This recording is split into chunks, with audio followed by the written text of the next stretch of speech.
faire avec tous les enfants ici. Est-ce que les enfants sont heureux d'être là? Oui.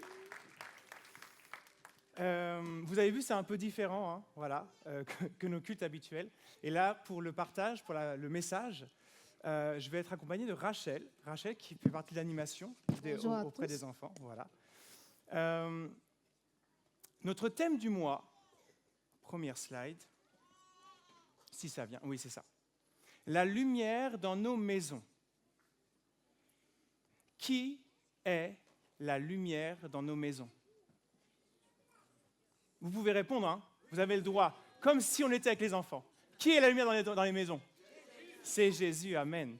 Jésus est notre lumière. Il dira, je suis la lumière du monde et celui qui me suit ne marchera pas dans les ténèbres. Amen. Et le thème du mois, c'est de pouvoir se centrer encore sur l'essentiel, Jésus, parce qu'il est celui qui nous permet, en effet, d'avoir dans nos maisons de la lumière. Et je ne sais pas pour vous, mais parfois la maison, elle est un peu sombre. Elle n'est jamais sombre, votre maison? Alors déjà, quand on est en hiver, on est d'accord que c'est terrible. Voilà, on n'a pas assez de soleil et pas assez de lumière. Ça, c'est sur l'aspect météo, mais parfois, comme on l'a entendu dans le poème juste avant, dans la danse, il y a de la dispute, il y a des situations humaines qu'on traverse tous et qui amènent un peu d'ombre dans la maison. Mais Jésus, lui, apportera toujours la lumière. Amen. Ensuite, le thème du jour, Rachel. Alors, pour le thème du jour, nous allons parler d'un trésor. Est-ce que vous savez ce que c'est un trésor? Qui est-ce qui peut me donner une réponse vite fait? Oui, toi? C'est de l'or. C'est de l'or. Oui, un trésor, là, ça peut être de l'or. Il y a une image, regarde, juste derrière. Okay. Et un trésor, c'est quelque chose qui a de la valeur.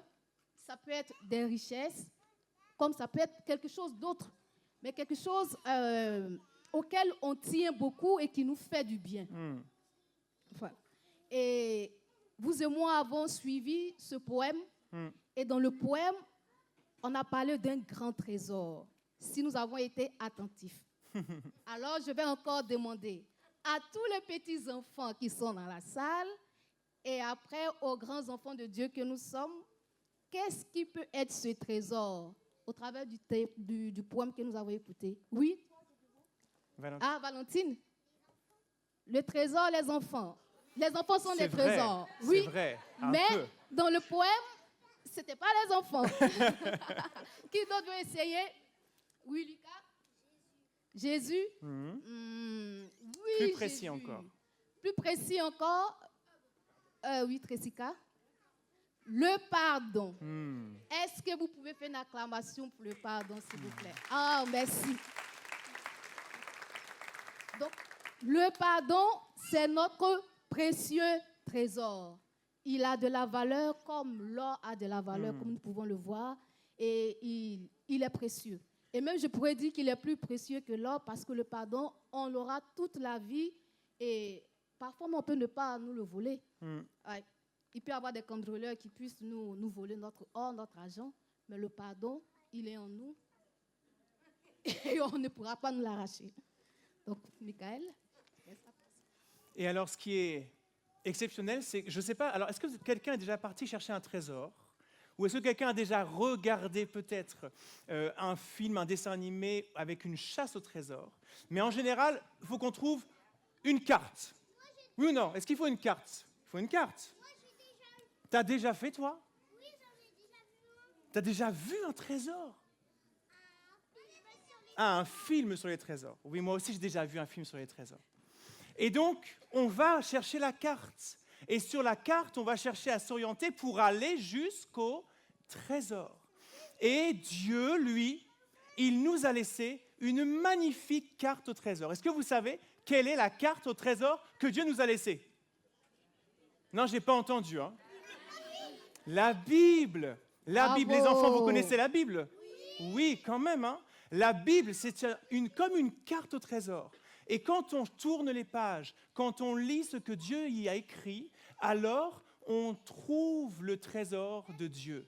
On trouve son amour, on trouve le pardon, on comprend qui est Dieu, comment il nous aime et aussi à quel point il veut pouvoir nous transformer et faire de nous aussi des trésors à partager. Amen ou pas amen? Amen. Amen. Oui, aussi, vas-y. Il aime beaucoup participer. Ah, dis-le plus fort, lève-toi, viens là. Oui, là, viens. On l'encourage.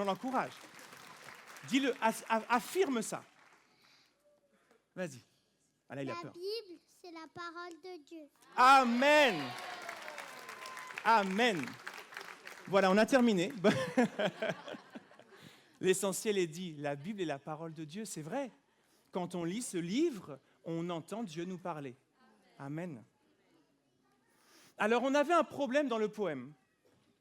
On a parlé du pardon, c'est un trésor, mais il y avait un problème. C'était quoi le problème? Il y a un moment donné, il y a quelqu'un qui a toqué à la porte et qui est venu mettre des problèmes dans la maison. Qu'est-ce que c'était? Alissa? Alors, c'était le diable, oui, le diable en tout cas, en effet, est notre ennemi, il ne nous veut pas du bien, mais plus précis. Les problèmes quotidiens, il y avait un nom. Dispute. Merci, Papa Jacques. Dispute est venu toquer à la porte. Ça arrive, non? Ça arrive. On parle un peu plus fort, on est un peu énervé, on dit des mots blessants entre adultes, entre enfants, les parents envers les enfants envers les parents. Pourquoi? Parce que nous avons en nous une nature qui n'est pas bonne. Mais, nous connaissons celui qui change notre nature. Non? Celui qui change notre nature. Celui dont l'amour vient balayer, renverser, changer notre nature. La nature mauvaise. Et qui nous apporte sa nature. Et sa nature, c'est quoi? Dieu est amour. Pas l'amour du moment. Ah, toi, je t'aime bien aujourd'hui, mais demain, je ne sais pas. Ah, là, tu es plutôt beau gosse, mais demain, je ne sais pas. Ah, tu es gentil avec moi, mais demain, je ne sais pas. Non. L'amour de Dieu, il ne change jamais. Amen. Jamais. L'amour de Dieu, c'est ce qu'il est, c'est écrit depuis toute l'éternité. Et il a fait quelque chose, Dieu, pour nous montrer son amour. Est-ce que vous savez ce qu'il a fait? Les enfants, qu'est-ce que Dieu a fait pour nous montrer son amour? Esther? Ah, il est mort à la croix. Comment Dieu est allé mourir à la croix? Oui?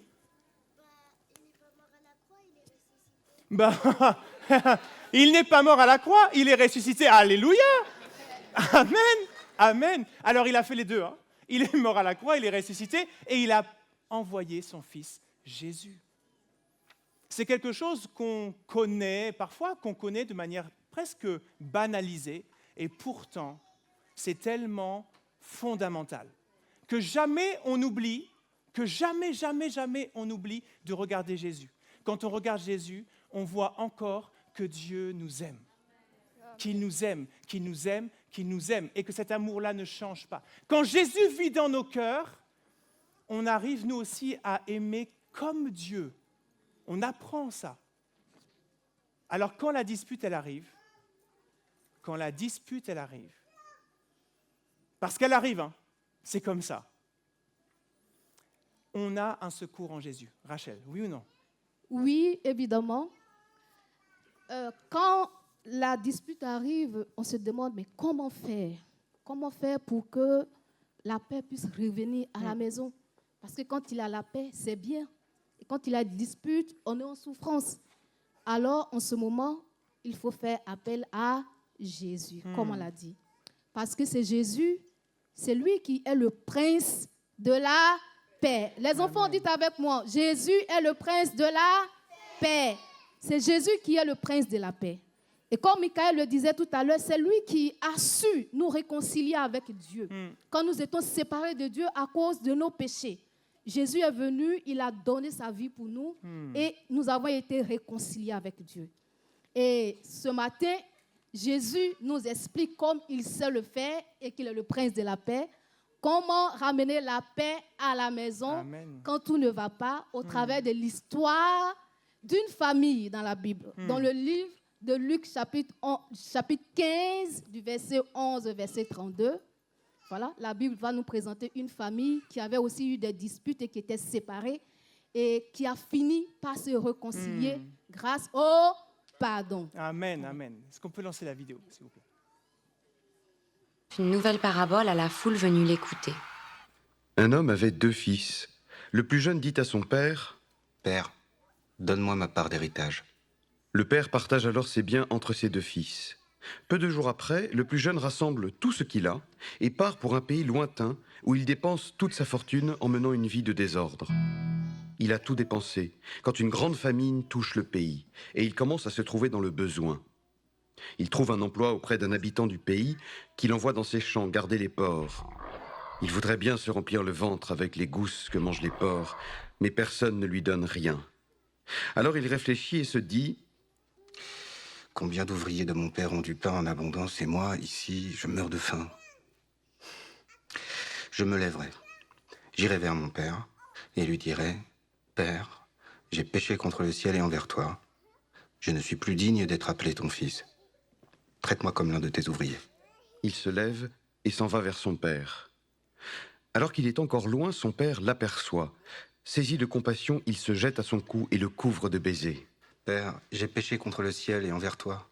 Je ne suis plus digne d'être appelé ton fils. » Mais le père dit à ses serviteurs, « Vite, apportez le plus beau vêtement pour l'habiller, mettez-lui une bague au doigt et des sandales aux pieds. Allez chercher le veau gras, tuez-le, mangeons et faisons la fête. Car mon fils que voilà était mort, et il est revenu à la vie. Il était perdu, et il est retrouvé. » Et il commence à faire la fête. Or, le fils aîné était au champ. Quand il revient à la maison, il entend la musique et les danses. Appelant une des servantes, il lui demande ce qui se passe. Celle-ci répond « Ton frère est arrivé, et ton père a tué le veau gras, parce qu'il a retrouvé ton frère en bonne santé. » Alors le fils aîné se met en colère et refuse d'entrer. Quand son père vient le supplier de les rejoindre, il lui dit « Il y a tant d'années que je suis à ton service, sans t'avoir jamais désobéi. Et jamais tu ne m'as donné un chevreau pour faire la fête avec mes amis. Mais quand ton fils revient après avoir dépensé tout son argent n'importe comment, tu fais tuer pour lui le veau gras. » Le père répond « Toi, mon enfant, tu es toujours avec moi. Et tout ce qui est à moi est à toi. Il faut faire la fête et se réjouir. Car ton frère que voilà était mort, et il est revenu à la vie. Il était perdu, et il est retrouvé. » Amen, amen. Cette histoire est dans la Bible, la carte au trésor, vous vous rappelez? Et cette histoire nous montre quelque chose d'assez courant, une histoire de famille. Je ne sais pas chez vous, hein, mais je crois que toutes les familles ont des histoires. Et que dans toutes les familles, on se retrouve à devoir gérer l'un qui veut faire qu'à sa tête, l'autre qui n'est pas content parce qu'il est un peu jaloux, etc., etc., etc. Et le père ici se retrouve face à ces 2 garçons qu'il a élevés, à qui il a offert tout ce qu'il pouvait, et les 2 garçons là ont une idée bien précise de ce qu'ils veulent faire de leur vie. Il y a un, l'aîné là, il suit le papa, il est là, il travaille, il est fidèle, il est loyal. Et il fait quand même ça parce qu'il espère bien que le papa puisse le reconnaître. Et puis le fils cadet, lui, c'est une tête brûlée. Ça arrive, hein? Lui, il n'a pas du tout envie qu'on lui dise quoi faire. Et là, il est majeur et c'est bon quoi. Hein? Je suis majeur, je suis libre, laisse-moi tranquille, donne-moi tout ce qui est à moi et je m'en vais. Parce que la maison, là, j'en peux plus. J'ai été adolescent. Et voilà. Je sais comment j'ai pu, imposer mes envies à ma mère à cette époque-là. Il fallait que je fasse comme j'avais envie, point. Voilà. En plus, j'étais quand même grand et voilà. C'est comme ça, hein, les histoires de famille. Et le père, il est là. Non, oui, d'accord, ok. Voilà. il y a une chose qu'on peut retenir dans cette histoire, c'est que le papa, il reste. Il reste. L'un s'en va, l'autre se plaint, lui, il reste. Le papa, c'est l'image de Dieu. Dieu reste. Dieu reste. Que tu t'en ailles ou que tu viennes, il reste. Que tu sois content ou mécontent, triste ou joyeux, Dieu reste. Il est là. Il est là, dans la maison, il t'attend. Jamais il ne ferme la porte, il reste et il t'attend. Jésus, qui t'aime, ouvre grand la porte pour toi, pour que tu reviennes à la maison. Et ce jeune garçon qui est parti faire sa vie, à un moment donné, il est tout comment? Il est ruiné, il n'a plus d'argent, il sent mauvais, il est affamé. Léonard, il est malheureux, triste, seul. Et il se souvient de ce papa qui est resté, qui reste, auprès de qui il ne manquera de rien. Peut-être que toi, enfant, adulte, tu peux te sentir parfois seul, triste, affamé. Peut-être que tout n'est pas simple en ce moment. Dieu, ton papa, est là. Il est là. Il t'aime. Il t'a toujours aimé. Et tu peux entendre sa voix dans ton cœur et qui dit à ton oreille, reviens à la maison. Reviens à la maison. Je suis là. Et je serai toujours là. Amen. Et puis, la question c'est, qu'est-ce que le Fils a fait? Parce que ce n'est pas seulement d'entendre la voix du papa. Après, il y a quelque chose à faire. Oui. Rachel. Oui, évidemment. Le Fils, à un certain moment, a fait un choix.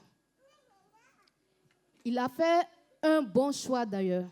Parce qu'il s'est rappelé qu'un jour, dans la Bible, il était écrit, dans Deutéronome 30, le verset 19, que Dieu a dit, j'ai mis devant toi la vie et la mort.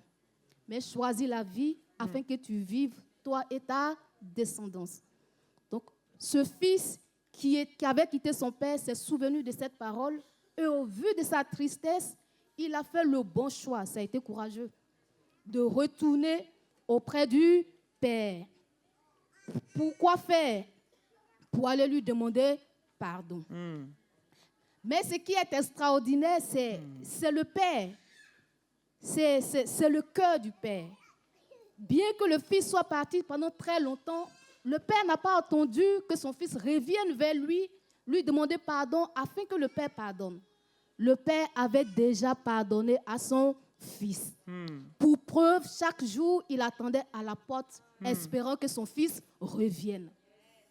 Et voici ce Père qui voit son Fils revenir vers lui. Mais le Père court pour aller à sa rencontre, pour aller l'embrasser, pour aller le couvrir d'amour. Et surtout, sans lui faire de reproches. Mais comment cela peut être possible? C'est parce que le Père avait déjà décidé en son cœur, avait déjà pardonné à son Fils. C'est pourquoi ce pardon a été facile et qu'il n'a même pas cherché à faire de reproches à son Fils. Et voici le Fils qui rentre à la maison, le Père heureux. C'est ça qu'on appelle le pardon. Amen, amen, amen. Et puis, il y a le Fils aîné. Ah, il a tellement fait d'efforts, depuis toujours, pour que le Père soit content. Comment ça se fait que le Père se préoccupe de celui qui s'en fiche de lui et qu'il ne viennent pas tellement mettre en valeur celui qui, lui accorde autant de temps et d'importance. Il est en colère, ce fils, il est jaloux. Il est jaloux et en colère. Et il n'accepte pas le pardon du Père. En fait, il n'accepte pas l'idée de se dire « mais c'est trop facile. C'est trop facile. En fait, tu fais ta vie, tu fais n'importe quoi, tu respectes même pas les règles. Et puis, lui, le Père, il t'attend là, à la porte, il t'attend, les bras ouverts et il t'aime. Non mais oh, c'est trop facile. C'est pas ça. On doit mériter. On doit mériter. Il ne mérite pas. Dieu, c'est ça. Tu ne mérites pas, mais Dieu t'aime. C'est ça. Tu ne mérites pas, mais Dieu t'a déjà pardonné.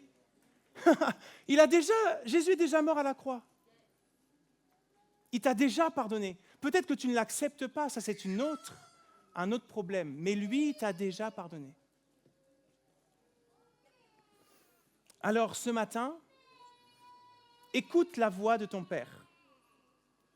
Ce Père, ce Dieu, te dit qu'il t'aime, te dit qu'il t'a déjà pardonné, veut te consoler et t'accueillir à la maison.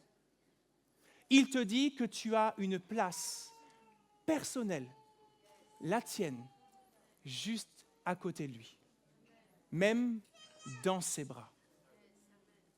Amen. Alors Rachel, si on apportait une conclusion. Oui, si nous voulons résumer l'histoire de cette famille, on se rend compte que le plus jeune fils est blessé à cause des mauvais choix qu'il a faits.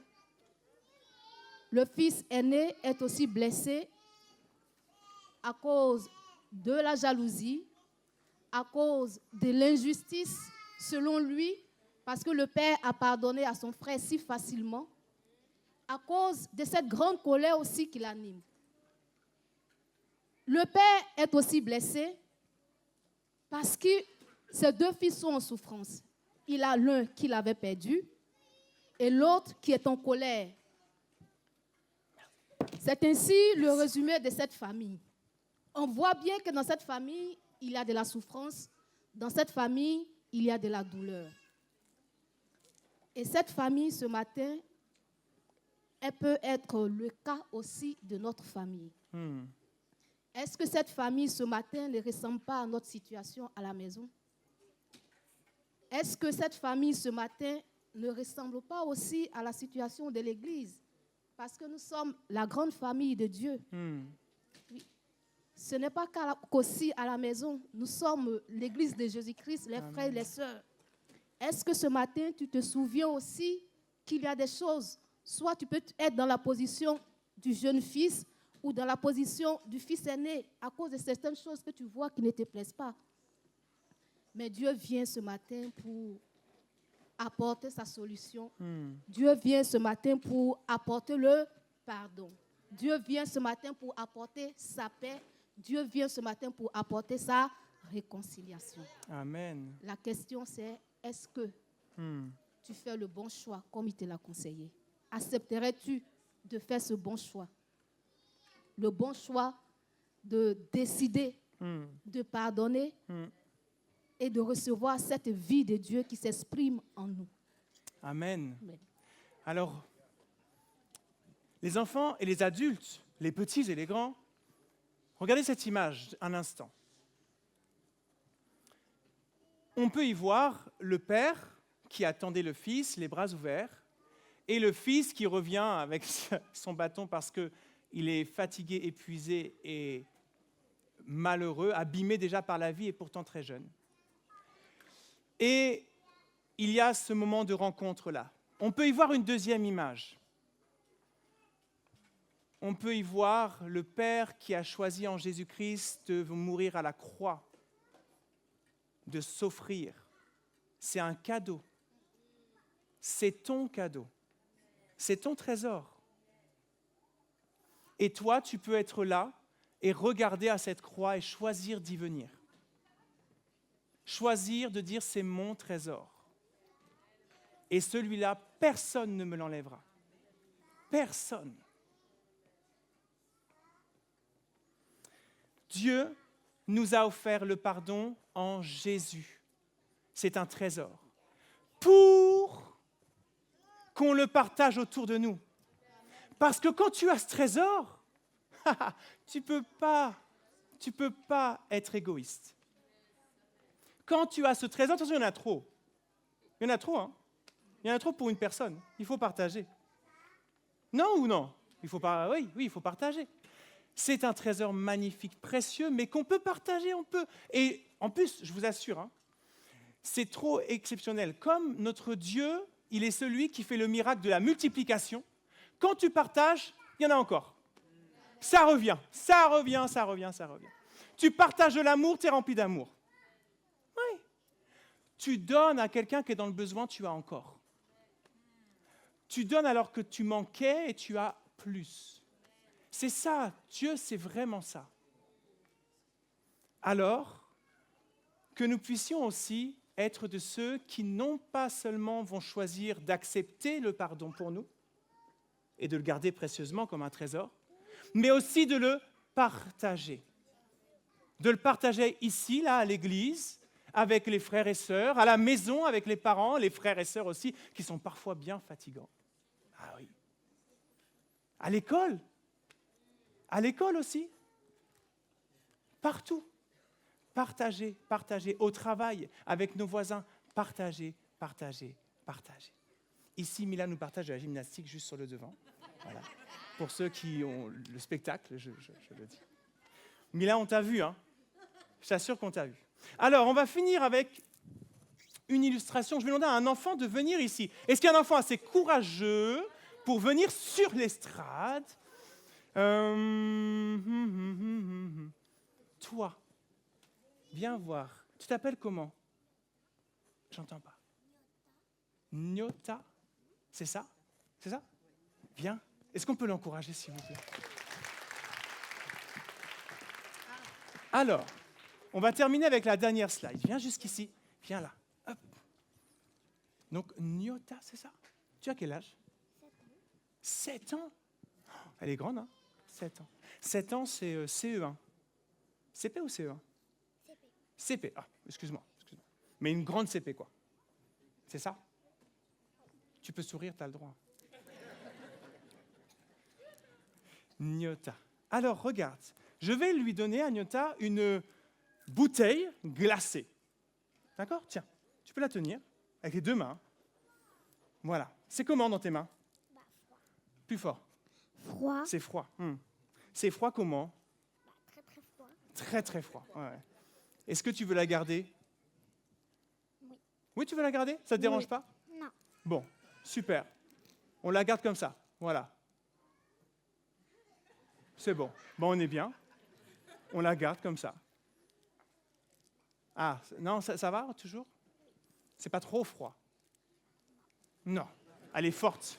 En fait, je suis tombé sur quelqu'un de fort. Donc, si vous pensez qu'elle va lâcher la bouteille comme ça, c'est pas possible. Bon, eh bien, on va garder la bouteille. C'est quoi l'image? Tu la gardes, c'est sûr, hein? C'est pas trop froid.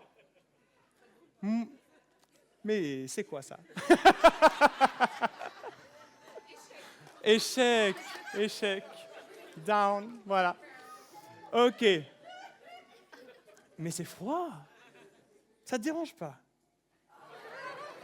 C'est froid et c'est humide. C'est quand même désagréable, non? Bon. L'image, c'est quoi? C'est de dire que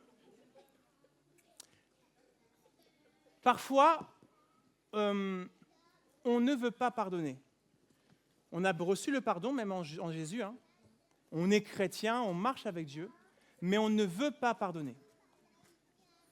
Et en fait, ce moment où on ne veut pas pardonner, c'est comme si on tenait cette bouteille glacée et on se croit très fort, hein, pour un temps.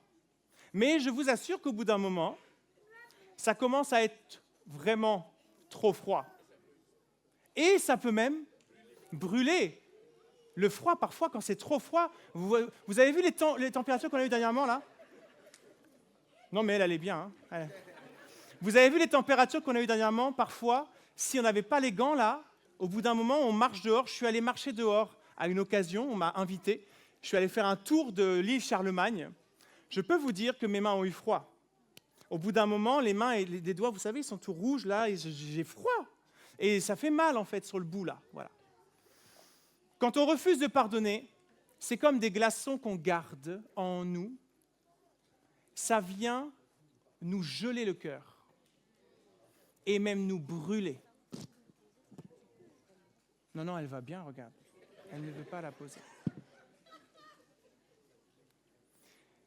Refuser de pardonner, c'est comme garder des glaçons dans les mains. La froideur va nous envahir jusqu'au cœur et nous priver du trésor de Dieu. Parce que si tu refuses de pardonner, la Bible le dit, alors tu n'es pas pardonné par Dieu. Parce que Dieu nous demande de pardonner comme lui, il nous a pardonné. Ça commence à être embêtant, hein, la bouteille. Ouais. Ah. Yes! J'ai réussi.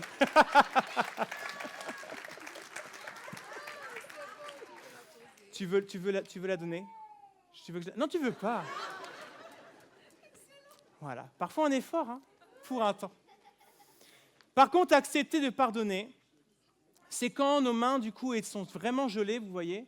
Parfois, ça pique le bout des doigts, là. Le cœur, parfois, il est gelé comme ça, il pique. Eh bien, alors, on va passer ça sous l'eau tiède. Pas brûlante, hein, l'eau tiède, en douceur. Et puis, on va retrouver notre sensibilité, on va retrouver quelque chose de doux et d'agréable. C'est ce que fait Dieu. L'amour de Dieu en toi, c'est pas violent, c'est pas brutal. C'est comme de l'eau tiède qui est déversée sur ton cœur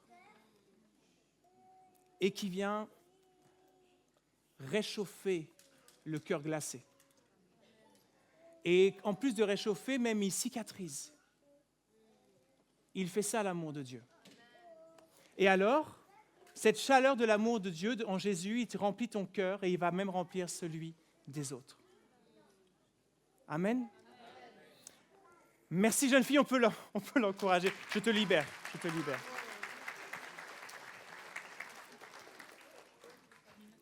Ok, on va terminer notre message maintenant. Nous avons donc un trésor à partager qui est le pardon. Le pardon que nous pouvons recevoir de Dieu et partager autour de nous. Ce message est donc pour moi. Oui, je suis un peu égoïste. Et pour toi. Il est pour chacun d'entre nous. Celui qui n'a pas encore accepté le pardon de Jésus, accepte-le. Accepte-le aujourd'hui, ce matin. Accepte-le. Que tu sois un enfant ou un adulte, accepte ce cadeau. Il te fait ce cadeau. Celui qui l'a déjà accepté ce cadeau, c'est merveilleux. Alors garde-le et partage. On va prendre un temps de prière ensemble. Vous voulez bien? On va d'abord prendre un temps de prière. On va faire 2 temps. Juste un moment seul. Seul, en cœur à cœur avec notre Dieu. Si c'est ton Dieu, tu vas encore pouvoir lui dire juste merci pour son pardon, parce que c'est un cadeau qui n'est pas mérité. Et si tu n'as pas encore reçu ce cadeau, eh bien tu vas pouvoir peut-être l'accepter. Et le deuxième temps, on prendra le temps de prier en famille.